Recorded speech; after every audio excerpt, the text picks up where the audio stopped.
একজন মুসলমান যেমন অধিকার ভোগ করবে, একজন হিন্দু সেই সমান অধিকার ভোগ করবে। তাদের নিরাপত্তার জন্য ইসলাম এক সুমহান সাম্যের বাণী শুনিয়েছে। তাই বিগত দিনের সব অপপ্রচার, মিথ্যাচার বাদ দিয়ে আসুন, জামাত ইসলামীর কল্যাণ রাষ্ট্রের সুশীতল ছায়ায় হিন্দু ভাইরাই সবচেয়ে নিরাপদ থাকবেন, আমরা সেই গ্যারান্টি দিচ্ছি। অধ্যক্ষ ইজ্জতুল্লাহ এই তালাকলার মানুষ, দেখতে শুনতে মনে হয় উনি একজন মৌলভী সাহেব, দাড়ি টুপি হুজুর না। ইসলামী জ্ঞান এবং এলেম কালাম আল্লাহ তাকে দিয়েছেন। আধুনিক শিক্ষায় শিক্ষিত, ম্যাথমেটিক্সে ঢাকা বিশ্ববিদ্যালয়ের কৃতি ছাত্র, রাজশাহী ইউনিভার্সিটির সিনেট মেম্বার। এইখানে যারা নির্বাচন করেন, প্রার্থী হন, সকল যোগ্যতায়, সকল মেধায়, সকল গুণে ইজ্জতুল্লাহ হচ্ছে সেরা প্রার্থী হবে আমাদের ইনশাআল্লাহ।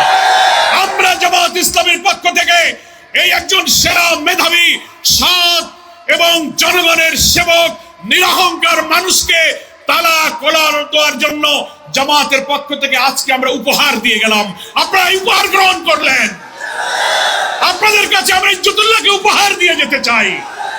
আমরা মনে করি সাতক্ষীরার যেসব সমস্যার কথা বললেন, জলাবদ্ধতা, ভাই আমার ডুমুরিয়া, কেশবপুর, মনিরামপুর, তালা কলারোয়া সব মিলে একই দশা আমাদের, কি বলেন ঠিক কিনা? যারা এখানে মন্ত্রী এমপি হয়েছেন 53 বছরে খেয়াল করেননি 60-এর দশকে ওয়াবদা, বেড়িবাঁধ, বিভিন্ন পোল্ডার বানিয়ে পানি উন্নয়ন বোর্ড থেকে যা করা হয়েছিল, স্বাধীনতার পরে 60-এর দশকের পরে এখানে আর কেউ কোনো সংস্কারের কাজ করেনি। সিলটেড হয়ে, নদী ভরাট হয়ে, খালগুলো, সুইচ গেটগুলো ভরাট হয়ে, পানি নিষ্কাশন বন্ধ হয়ে এখন ফসল, মাছ, কৃষিকাজে দারুণ ক্ষতি হচ্ছে। আমরা সরকারকে বলেছি এই অঞ্চলের জলাবদ্ধতা নিরসনে হাজার হাজার কোটি টাকার বড় মহাপরিকল্পনা নিতে হবে।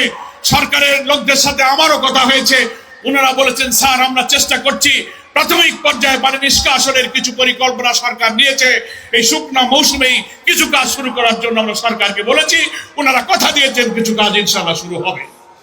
আমার তালা কলারোয়াবাসী, আমরা আমাদের সোনার ছেলেরা যে 2000 ছাত্র জীবন দিল, 4000 ছাত্ররা আহত হলো, তাদের এই রক্তই জীবনের ঋণ আমাদের শোধ করতে হবে, হবে কিনা বলেন?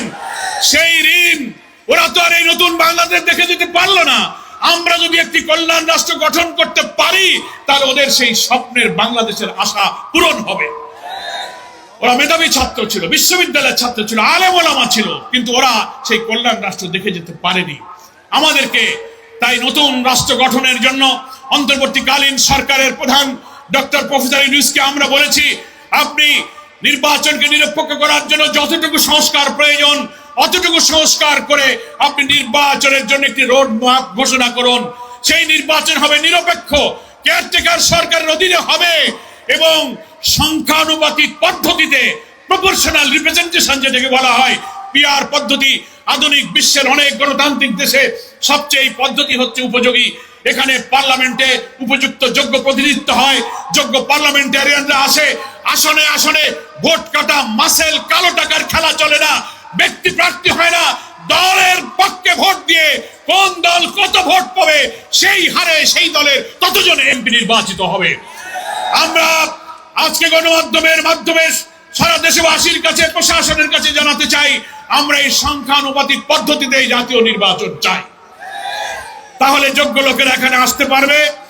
আমরা আপনাদের কাছে সতর্কতার সাথে বলি, দেশের বিরুদ্ধে যেমন ষড়যন্ত্র 5ই আগস্টের পরে বাইরে থেকেও করতেছেন, দিল্লি থেকেও ষড়যন্ত্র হইতেছে, কি বলেন? পাল্টা কু, জুডিশিয়াল কু, আনসার কাণ্ড, সচিবালয়ে আগুন, এখানে বাড়াবাড়ি, এই দাবি সেই দাবি, এই সব দিয়ে এই সরকারকে তারা আগাতে দিতে চায় না। কিন্তু এই ষড়যন্ত্র প্রতিহত করে অন্তর্বর্তীকালীন সরকারকে সাহায্য করে নির্বাচন সুষ্ঠু করার জন্য চেষ্টা করতে হবে। আর দেশের বিরুদ্ধে শুধু ষড়যন্ত্র হচ্ছে তা না, এখন আবার নতুন করে জামাত ইসলামের বিরুদ্ধে ষড়যন্ত্র শুরু হয়েছে, টের পাইতেছেন তো?